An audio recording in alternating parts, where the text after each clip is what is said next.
All right, let's get right into it. We're breaking down a really important new safety directive from EASA. It's about the Safran ARRIUS 2B2 engines. And if you operate any Airbus EC135 helicopter, this is something you absolutely need to understand. So, here's our game plan. First, we're going to look at the risk. What problem are we trying to solve here? Then, we'll get into the nuts and bolts of the directive itself. After that, we'll walk through the new workflow your teams need to follow, what this all means for your operations, and finally, we'll lay out a clear action plan to get you compliant. Okay, first up, the why.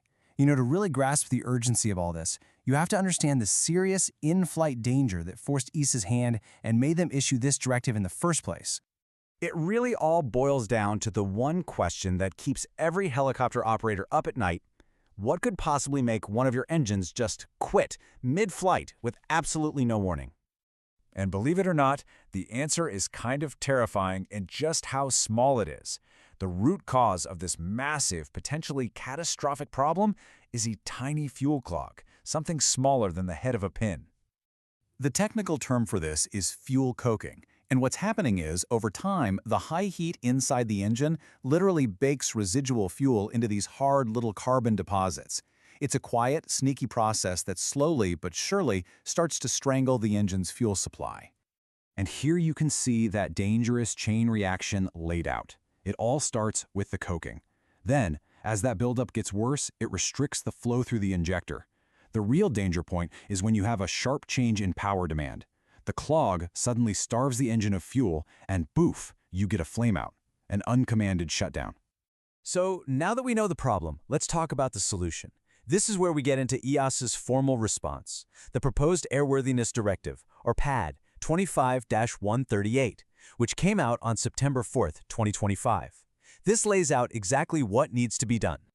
And let me be perfectly clear on this point. Nobody gets a pass. This isn't for some engines or certain serial numbers. It applies to every single ARRIUS 2B2 engine flying on an EC135. It's comprehensive. Okay, this table is where the rubber really meets the road. Let's break it down. The big takeaway is that all engine groups now have to do these non-extinguishing tests every 100 flight hours. No exceptions. Now, if your engines fall into Group 1 or 3, you've also got a new hard life limit. That injector has to be replaced every 500 hours. And finally, everyone will need to do an EACU software upgrade. It just depends on your setup whether you're going to TU-173 or TU-172. All right, so we know what needs to be done. Now let's talk about how your teams are actually going to implement this.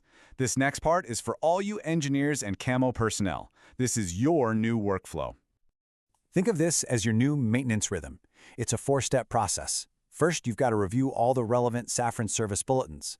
Then, you need to get those 100-hour tests baked into your maintenance schedule immediately. Third, start planning for that one-time software upgrade. And fourth, if you're in Group 1 or 3, get those 500-hour injector replacements on the calendar. Okay, you might want to screenshot this. These are the specific Safran Mandatory Service Bulletins, the MSBs, that are going to be your Bible for this whole process. They've got all the technical instructions, the part numbers, the procedures, everything you need to actually perform the tests, the upgrades, and the replacements. It is absolutely critical that your camo gets these specific bulletins integrated into your maintenance program right away. So we've been deep in the technical weeds. Let's pull back for a second and look at the bigger picture. The so what? What does all of this actually mean for your fleet safety, your flight schedules, and, let's be honest, your budget? This is the number you really need to burn into your memory. 24. You have just 24 months, 2 years, from the effective date to get the mandatory ECU software upgrades done on your entire fleet. Now, 2 years might sound like a lot of time, but when you think about scheduling hangar space, ordering the kits, and rotating every single aircraft through maintenance, well, that planning needs to start yesterday. The clock is ticking, folks. And this chart really paints the picture for your commercial and leasing teams. As you can see, those 100-hour tests, they're pretty quick, not a huge impact. The 500-hour replacements will mean a bit more downtime, but the big one, the ECU upgrades, that's going to require some significant time on the ground. This has to be factored into your fleet planning and your lease agreements starting now.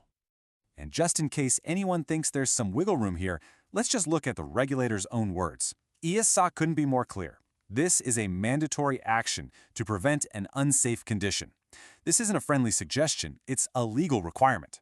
And when a regulator uses the term unsafe condition, that's their formal language for saying there is a documented risk of engine failure that could lead to losing control of the aircraft. So compliance here isn't about checking a box, it's about safety, plain and simple.